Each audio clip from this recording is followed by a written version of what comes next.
बिस्मिल्लाहिर्रहमानिर्रहीम। अस्सलाम वालेकुम। आज हम बना रहे हैं चटनी। ये बाज़ार से इस तरह ड्राई खुबानी मिल जाती है। इसको ला के मैंने अब इसे साफ़ कर लिया है। साफ़ करने के बाद मैं इसे वॉश कर लेती हूँ।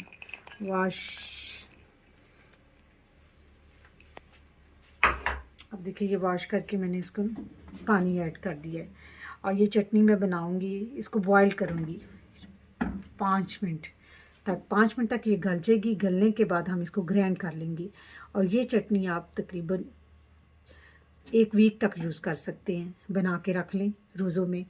ये समोसों के साथ, पकौड़ों के साथ, दही मल्ले में ऐड करें, बहुत अच्छी चटनी बनेगी।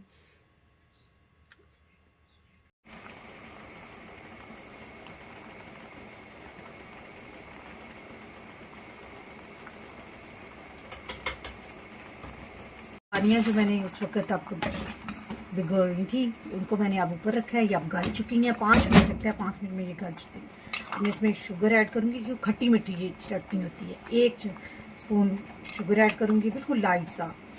ये ज़्यादा शुगर भी अच्छी नहीं होती सेहत के लिए।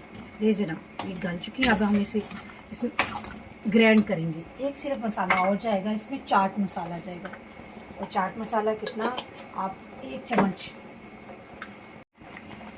ये 1 टेबल स्पून मैंने इसमें चाट मसाला ऐड कर दिया है। अब मैं इसको ग्राइंड करके आपको दिखाती हूँ। बहुत मज़ेदार चटनी बनेगी